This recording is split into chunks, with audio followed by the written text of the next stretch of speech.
India's number 1 varicose veins hospitals ఐబీసీను సంప్రదించండి. మీ నొప్పి లేని ప్రయాణాన్ని ప్రారంభించండి.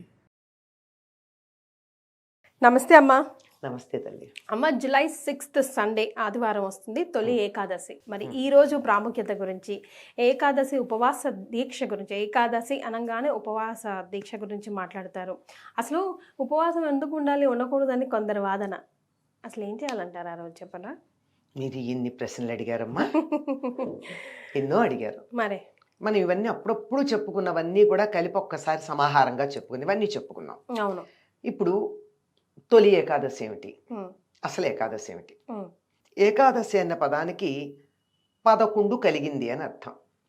ఏకాదశి అంటే 11, దశ అంటే 10, ఏకా 11. ఈ ఏకాదశి అనేది మనకుండే తిథుల్లో 11 చంద్రకళలు కలిగినటువంటి తిథికి ఏకాదశి అని పేరు. రోజుకొక కళ ఉంటుంది కదా, అలా 11 కలిగింది. అందుకని ఏకాదశి నాడు చంద్రుడికి 11 కళలు ఉంటాయి. పాడ్యమి నాడు ఒకటి ఉంటుంది, అలా విజయ నాడు 2, అలా వచ్చి వచ్చి దశమి నాడు 10. తెలుస్తోంది కదా దశమి ఏంటి 10 అని. అలాగే పూర్ణిమ దగ్గరికి వచ్చేటప్పటికి 15 కళలు పూర్తిగా ఉంటాయి. కానీ ఈ 15 కళల్లో కూడా ఈ 15 కళలకి కలిపి నిత్యం అమావాస్య నాడు కూడా ఉండే నిత్యా కళతో కలిపి 16 అవుతాయి. అమావాస్య నాడు నిజానికి ఒక కళ కనపడదు, కానీ శాశ్వతంగా ఉండేది ఒకటి ఉంటుంది. ఇట్లా 11 కళలు ఉన్న చంద్రుడి కళలు కలిగినటువంటి తిథికి ఏకాదశి అని పేరు.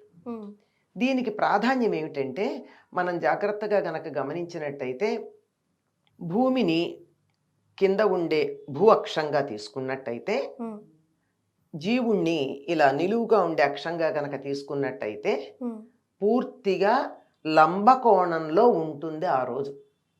జాగ్రత్తగా గమనించినట్టయితే భూమి శరీరం, ఆత్మ సూర్యుడు, భూమి సూర్యుడు లంబకోణంలో ఉంటారు. అన్నప్పుడు ఏమిటి, ఈ శరీరం నుండి ఆ జీవ ప్రజ్ఞ ఊర్ధ్వముఖంగా ప్రయాణం చేయడానికి నేరుగా వంకర తిరగకుండా సూటిగా పైకి వెళ్ళడానికి వీలు. కనుక ఆనాడు ఏది చేసినా మన ఊర్ధ్వముఖ ప్రయాణం తేలిగ్గా, హాయిగా, సుఖంగా సాగుతుంది. ఈజీగా డెస్టినేషన్. పైగా ఏకాదశి అంటే 11 కదా, ఆ రోజు 11 ఇంద్రియాలు ఏకోన్ముఖంగా ఉంటాయి. 5 జ్ఞానేంద్రియాలు, 5 కర్మేంద్రియాలు, వీటి మీద పెత్తనం చేసే మనస్సు ఈ 11 ఒకే మార్గంలో ప్రయాణం చేస్తాయి ఉంటాయి. అంటే సాధారణంగా ఇప్పుడు నేను మాట్లాడుతున్నాను అనుకో, మాట్లాడుతూ ఉన్నప్పుడు పక్కన ఏదన్నా వినపడితే నా చెవి అక్కడికి ఎడుతుంది, నోరు మాట్లాడుతోంది, ఎదురుగా నువ్వు వేసుకున్నటువంటి వస్త్రం ఏ రంగులో ఉంది అని కన్ను చూస్తోంది కదా. అన్ని సందర్భాల్లోనూ మనం గమనించాం. అప్పుడప్పుడు ఇలా 5 ఇంద్రియాలు వాటి ఇష్టం వచ్చినట్టు ప్రయత్నం చేస్తూ ఉంటాయి. కనుక ఒక దాని మీద మనకి కేంద్రీకరణ ఉండదు. కానీ ఏకాదశి నాడు ఏ పని చేసినా 11 ఇంద్రియాలు ఏకోన్ముఖంగా ఉంటాయి. అందువల్ల ఆనాడు జాగ్రత్తగా కాస్త దైవధ్యానం లాంటివి చెయ్యండి. మిగిలిన రోజుల్లో చేసిన దానికన్నా ఎక్కువ ఫలితం ఉంటుంది, వేగవంతంగా ఉంటుంది, ముందుకెళ్ళడానికి వీలవుతుంది అని పెద్దలు మనకి చెప్పారు. అందువల్ల ఏకాదశికి అటువంటి ప్రాధాన్యం ఉంది. ఏకాదశికి హరివాసరం అనే పేరు కూడా ఉంది. అంటే హరివాసరం అంటే దానికి ఉన్న పర్యాయ పదం. హరివాసరం అంటే అర్థం ఏమిటి? హరి అంటే విష్ణువు, వాసరం అంటే రోజు, విష్ణువుకి ప్రీతికరమైన రోజు. నిజానికి శివుడికి కూడా ప్రీతికరమైన రోజే. మన కార్తీక మాసంలో ఏకాదశులు శివుడికి అభిషేకాలు చేస్తాం, పైగా ఏకాదశ రుద్రాభిషేకాలు చేస్తాం ఏకాదశ వారం. ఆ విధంగా 11 సంఖ్యకు అంతటి ప్రాధాన్యం ఉన్నది గనక ఏకాదశి ప్రధానమైంది. ఇటువంటి ఏకాదశులు సాధారణంగా ప్రతి సంవత్సరంలో 24 ఉంటాయి. అధిక మాసం వస్తే 26 ఉంటాయి. ఈ 24 ఏకాదశుల్లోనూ 8ంటికి ప్రాధాన్యం ఉంది. ఏమిటివి అంటే, చాతుర్మాస్యంలో ఉండే 4 నెలల్లో ఉండే 8 ఏకాదశులు. 8 ఏకాదశులు చాతుర్మాస్యంలో 8 ఏకాదశులు.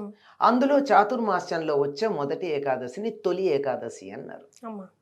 ఈ చాతుర్మాస్యం ఎప్పుడు మొదలవుతుందంటే ఆషాఢ శుద్ధ ఏకాదశి నాడు మొదలవుతుంది. చాతుర్మాస దీక్షలు కూడా తీసుకుంటారు కదా. అది అంటే 4 నెలల దీక్ష. యతులకు ఒక రకంగా ఉంటుంది, గృహస్థులకు ఒక రకంగా ఉంటుంది. అంటే ఆహార నియమాలు, వ్యవహార నియమాల్లోనూ కొన్ని నియమాలు పాటిస్తారు. అదే. యతులైతే ఎక్కడికి కదలకుండా ఉంటారు, సన్యాసులును. గృహస్థులైతే ఇల్లు కదలకపోతే వ్యవహారం ఎట్లా నడుస్తుందమ్మా, అంచేత ఆహార నియమాలు పాటిస్తారు. కొన్ని రకాలైనటువంటి నియమాలు, ఒక్కొక్క నెల ఒక్కొక్కటి తినము అని చెప్పి, ఒక నెల కూరలు తినరు, ఒక నెల పాలు తినరు, ఒక నెల పెరుగు తినరు, ఇలా రకరకాల నియమాలు ఉంటాయన్నమాట. నియమాలు పాటిస్తూ ఏకభుక్త అంటే ఒకసారి భోజనం చేయడం, ఇలాంటి నియమాలు ఉన్నాయి. ఇది గృహస్థులు పాటించే నియమాలు. ఈ చాతుర్మాస్యం ఆషాఢ శుద్ధ ఏకాదశి నాడు ఎందుకు మొదలవుతుంది అంటే అప్పుడు దక్షిణాయనం వచ్చేస్తుంది. దక్షిణాయనం అన్నది పితృదేవతలకు సంబంధించింది. ఆ తరువాత దేవతలేమో పైలోకాలకు వెళ్ళిపోయినటువంటి కాలం. అందుకని ఈ కాలంలో విష్ణువు కాలస్వరూపుడు. కాలస్వరూపుడైనటువంటి శ్రీ మహావిష్ణువు యోగ నిద్ర ముద్రితుడు అవుతాడు, యోగ నిద్రలో ఉంటాడు. మన నిద్ర కాదయింది, మనలాగా మూఢ నిద్ర మోహ నిద్ర కాదయింది, యోగ నిద్ర. ఆ యోగ నిద్రలో ఉన్నప్పుడు ఎక్కువగా సాధనకే యుతులు తమ కాలాన్ని వినియోగిస్తారు. అందుకే ఇక్కడి నుంచి నియమపాలన చేస్తూ ఉండడం జరుగుతుంది. దీనికి ఈ మొదటి ఏకాదశి అన్న ఉద్దేశంతో తొలి ఏకాదశి అన్నారు, కానీ దీనికి శయన ఏకాదశి అని కూడా పేరు. శయన ఏకాదశి అంటే శ్రీ మహావిష్ణువు యోగ నిద్రకి తరలి వెళ్ళేటటువంటి రోజు. ఆ రోజు ఆయన విశ్రాంతి తీసుకోవడానికి తన అంతఃపురంలో పడక గదిలోకి ఎత్తాడు అని, అంటే మన మాటల్లో చెప్పుకోవడానికి. మన ఇళ్లలాగా ఇల్లు ఉంటుంది, ఆయనకు పడక గది ఉంటుందని కాదు, మనకు అర్థం అవడానికి ఒక రూపం కల్పన చేసుకుంటే అర్థమవుతుందని. అలా యోగ నిద్రకి వెళ్ళేటటువంటి రోజు గనక ఆయన మరీ మరీ విసిగించకుండా ధ్యానం చేస్తూ ఆయనకి విశ్రాంతి కలిగేటటువంటి ఉపచారాలు చేసుకుంటూ ఉంటాం. మరి అది మరి ఈ రోజు అస్సలు చేయాల్సినవి చేయకూడని పనులు సామాన్యులుగా మనం అంతా ఏంటమ్మా? మీరు ఇందాక అడిగినప్పుడే కొన్ని చెప్పారు మీరు. అసలు ఏకాదశి ఉపవాసం ఏమిటి? 15 రోజులకు ఒక్కసారి గనక పూర్తిగా ఆహారం తీసుకోకుండా గనక ఉన్నట్టయితే ఆరోగ్యం బాగుంటుంది అని చెప్పి జపాను శాస్త్రవేత్తకి పరిశోధన చేసి చెప్పినందుకు నోబెల్ బహుమానం కూడా వచ్చింది కదా. ఓషినోరి సుజుకినో ఉంది ఆయన పేరు, వచ్చింది కదా. అంటే 15 రోజులకు ఒకసారి ఈ శరీరాన్ని ఓవర్హాలింగ్ చేస్తాం, క్లీనప్ చేస్తాం. అప్పుడు అది మళ్ళీ చక్కగా ఉత్తేజితమై చాలా చురుకుగా పనిచేయడానికి వీలవుతుంది. అంటే నేనంటూ ఉంటాను, ఎప్పుడన్నా చాలాసార్లు చెప్పాను అనుకోండి, ఇంకొక నోబెల్ బహుమానం తెచ్చుకోదలుచుకున్న వాళ్ళు ఎవరైనా ఉన్నట్టయితే ఈ బయోటెక్నాలజీ అంటారు ఏదో ఆ సబ్జెక్ట్లో, ఏకాదశి నాడు చేస్తే ఎందుకు ఎక్కువ ఫలితం అనే దాని మీద చేసి కూడా తెచ్చుకోవచ్చు. అది వాళ్ళు చెప్పింది కూడా 15 రోజులకు ఒకసారి కదా. మనం ఏకాదశి అనుకున్నాం, అలా పెట్టుకున్నాం. అది ఎందుకంటే శరీరం ఎప్పుడూ కూడా పని చేయించి అలసిపోతూ ఉంటుంది కనుక అప్పుడప్పుడు దానికి విశ్రాంతి ఇవ్వాలి. పగలంతా ఈ శరీరం పనిచేస్తే రాత్రి విశ్రాంతి ఇస్తున్నామా లేదా? అట్లాగే ఈ జీర్ణ వ్యవస్థ అంతా పనిచేయగా దానికి కూడా ఒకసారి విశ్రాంతి ఇస్తే మర్నాడు కొంచెం వేగంగా హాయిగా పనిచేస్తుంది. అది మామూలుగా ఉండేటటువంటి అర్థం. సరే, ఆధ్యాత్మికంగా మనం చెప్పాం. ఉపవాసం అంటే మన వాళ్ళు ఊరికే ఏం తినకుండా ఉండడం, ఫాస్టింగ్ అంటారు, అది కాదు. ఫాస్టింగ్ కాదు.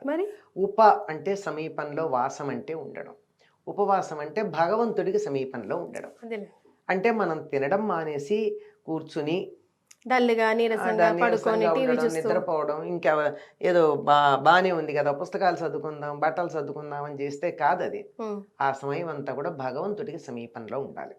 ఎందుకు అప్పుడు ఉండాలి అని చెప్పారంటే, చెప్పాను కదా, 11 ఇంద్రియాలు ఏకోన్ముఖంగా ఒకే వైపుకు ఉండేటటువంటి కాలం గనక మనం కంటితో చూస్తూ, చెవితో ఇంకేదో వింటూ, మనసు ఇంకేదో ఆలోచన చేస్తూ కాకుండా మనం రామ అన్నామనుకో, మన పంచేంద్రియాలు అక్కడే ఉంటాయి, అప్పుడు ఫలితం ఎక్కువ కదా.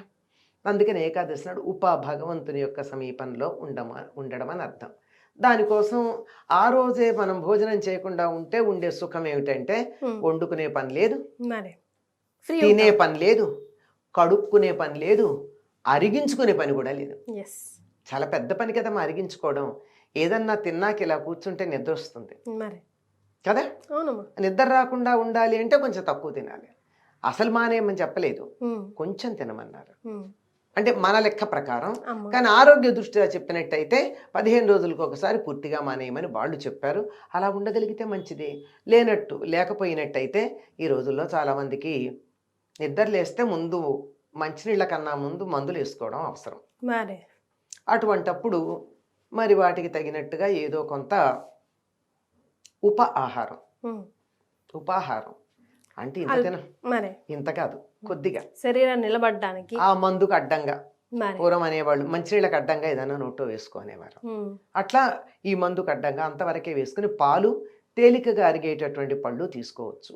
తొలి ఏకాదశి నాడు మాత్రం ప్రత్యేకంగా ఆ రోజు నైవేద్యం పెట్టవలసినది, తినవలసినది కూడా చెప్పింది ఏమిటంటే పేలపిండి.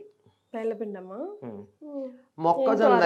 మొక్కజొన్నల్ని చక్కగా వేయించి పేలాలుగా వాటిని పూర్వం దంచేవాళ్ళు, ఇప్పుడు మరో రకంగా కూడా మెత్తగా చేసుకోవచ్చు. దాంట్లో బెల్లం వేసి ఆ బెల్లంతో కలిపి దాన్ని మాత్రమే తిని ఉండేవారు. ఎక్కువ బలం, ఎక్కువ ఎనర్జీ ఇస్తుందేమో. అంతే. ఇంకో నా ఊహ ఏమిటంటే, ఇది నా వ్యక్తిగతమైన ఊహ. అప్పటిదాకా జ్యేష్ఠ పౌర్ణమికి కదా ఏరువాక సాగుతారు. ఏరువాక సాగి అన్ని పొలాలన్నీ దున్ని పెట్టుకుంటారు జ్యేష్ఠ పౌర్ణమికి. ఇప్పుడు దరిదాపుల్లో ఇంకో 15 రోజులు అయిపోయింది ఇప్పటికి. ఇప్పుడు నాటుతారు విత్తనాలు. అందుకని విత్తనాలు నాటడం కోసం తీసినటువంటి వాటిల్లో కొంత ఆహారంగా తీసుకుని మిగిలిన దాన్ని మొక్కజొన్నల్ని నాటుకుంటూ వెళ్ళడానికి తగినటువంటి సమయం కనుక అప్పుడు దాన్ని తినమన్నారేమో అని నేను అనుకుంటా. అది నా వ్యక్తిగత అభిప్రాయం అమ్మ. మన పండగలు, వ్యవహారాలన్నీ కూడా వ్యవసాయంతో ముడిపడి ఉంటాయి. వ్యవసాయం వల్ల మనకు ఆహారం వస్తుంది, ఆహారం వల్ల శరీరం ఉంటుంది, శరీరం ఉంటేనే ఏదన్నా చేయగలం. అంతే కదమ్మా. అంతే. అందుకని దీంతో చాలా బాగా ముడిపెట్టి ఆరోగ్యకరమైన శరీరం ఉండడానికి, ఆరోగ్యకరమైనటువంటి పంటలు పండాలంటే దానికి తగినటువంటి నియమాలు ఏం పాటించాలో అవి పండగలతో ముడిపెట్టి మనకు చెప్పారు. రైట్. అది. సో ఇప్పుడు వరకు మనం తొలి ఏకాదశి అంటే ఏం తినాలి, ఏం తినకూడదు, ఏం చేయాలి, ఏం చేయకూడదు ఒక కోణంలోనే చూసాం. కంప్లీట్గా ఈరోజు ఇంకో కోణంలో అసలు విశిష్టత, ప్రాముఖ్యత ఏంటి, ఎందుకు చేయాలి, ఎందుకు చేయకూడదు, ఈవెన్ సైంటిఫిక్గా కూడా టచ్ చేసి చెప్పారు. చాలా సంతోషం అమ్మ. ధన్యవాదాలు.